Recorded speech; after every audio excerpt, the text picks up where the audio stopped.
Good evening and welcome to Mill Valley Zen International. Uh, as usual, it's super sweet to see people from around the world. We're here from England and Chile and Istanbul and even Reno, Nevada, and maybe all kinds of other Canada. Welcome. It's really nice to be here. Nice to sit together. Mexico, Mexico City and Vermont. Yes, Sebastian.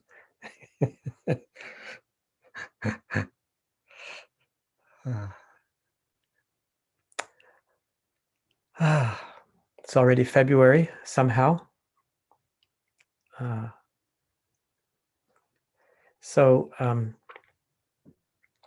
last week, we've been studying this essay by Dogen called the Genjo Koan, or the Koan of Everyday Life. And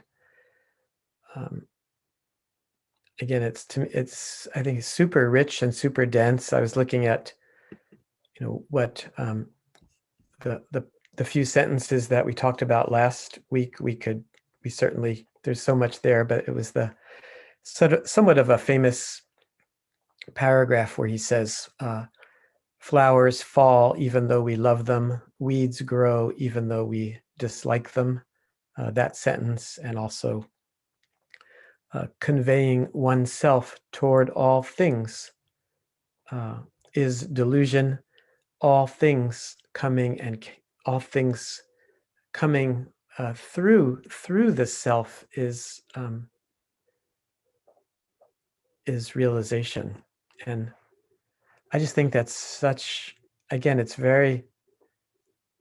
some way it's very subtle and mysterious, but it's also, I think, a very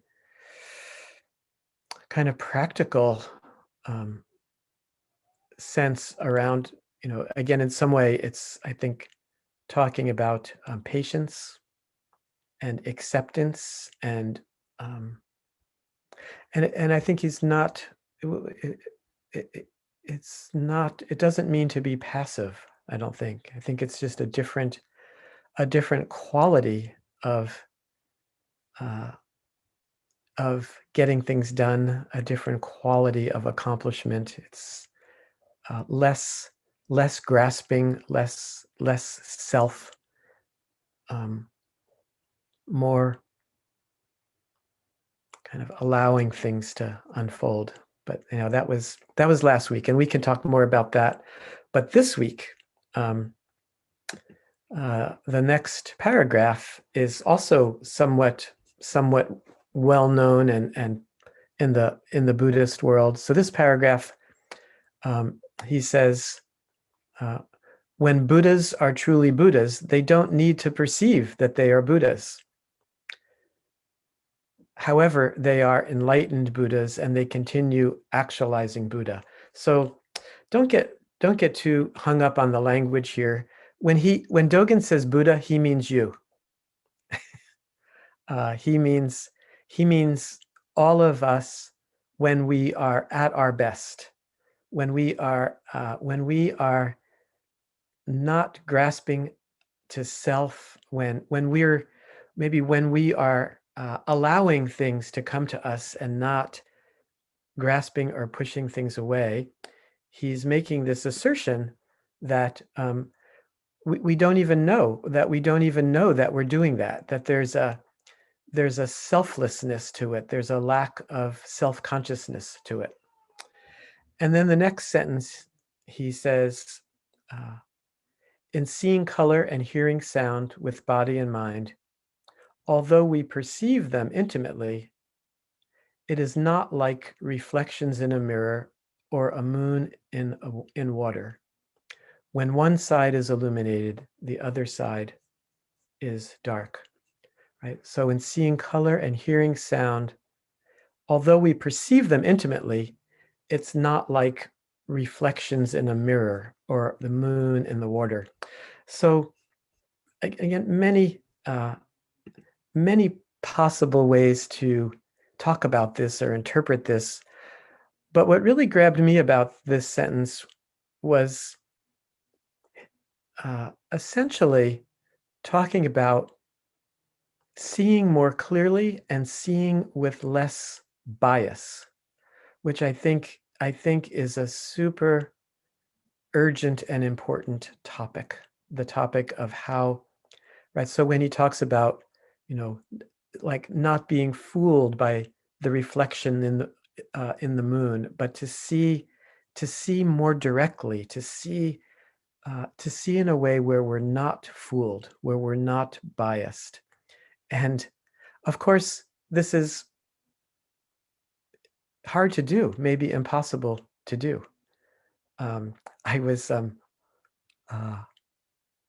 I keep coming back to this statement, which is, it's maybe the first lines of chapter 1 from Zen Mind, Beginner's Mind, where Shunryu Suzuki says, if we think when we die, this is the end of our lives, this is not right understanding. If we think when we die, this isn't the end of our lives, this is also not right understanding. And as I was so he's attempting to describe a state of mind that is completely unbiased, a state of mind that isn't saying that, even in Buddhism, there's a question: do we exist or don't we exist?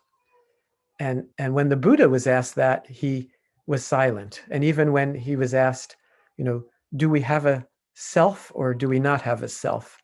So this kind of radical sense of not being biased, and as I was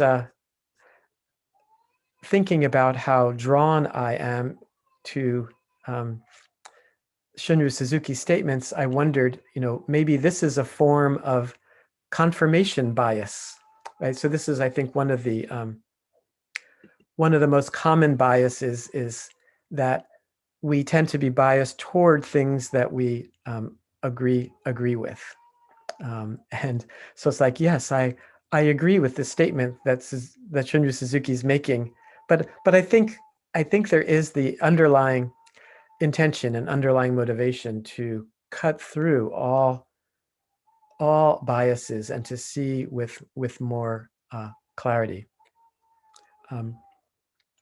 There's a book that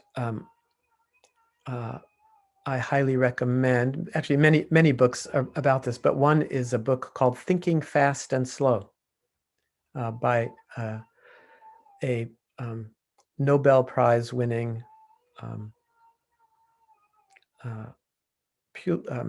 economist named Daniel Kahneman.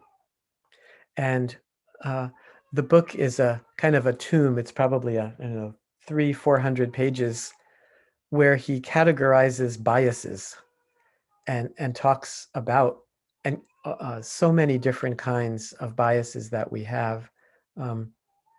One of my favorites, where he gives an example of an Israeli fighter pilot trainer who's describing, to Daniel Kahneman how unbiased he is, and he's talking about one of the things that he does in his training is when he's training fighter pilots, what he said is that if they do really, really well in their performance, he doesn't say good things. He doesn't say good things about him, because he says if he does, they won't do as well the next time.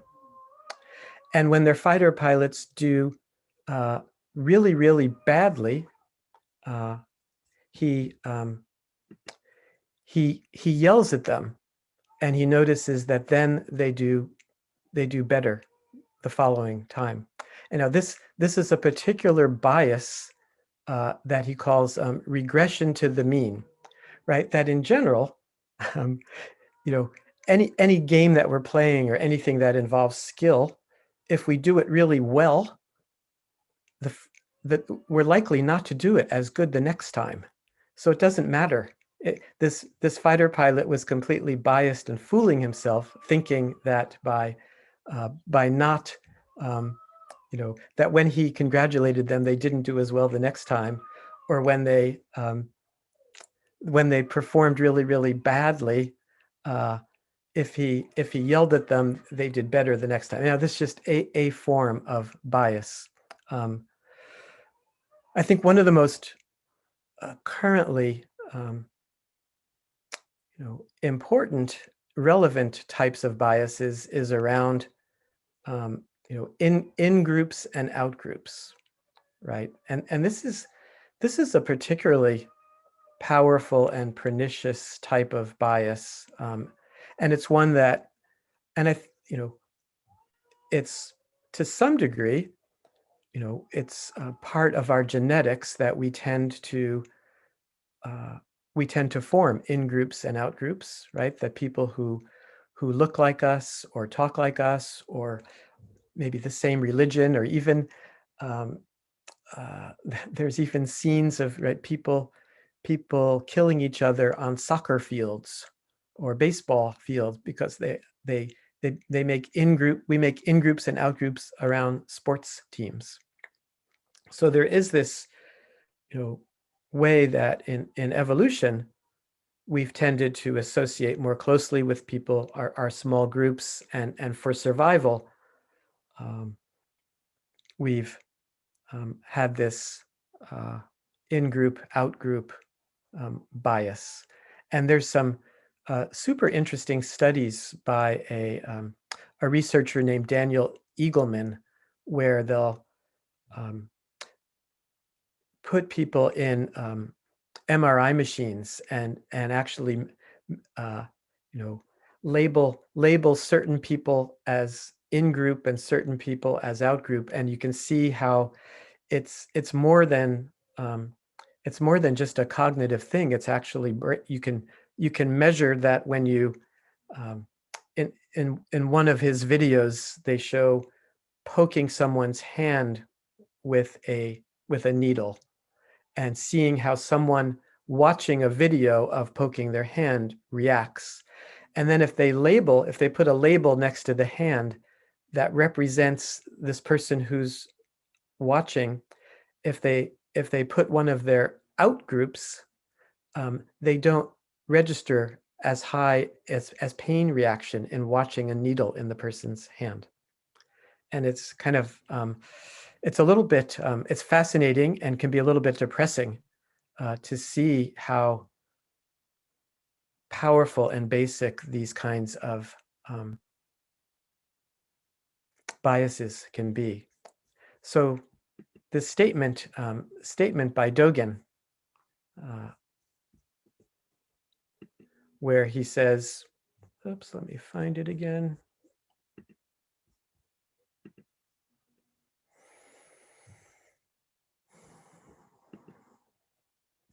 Yeah.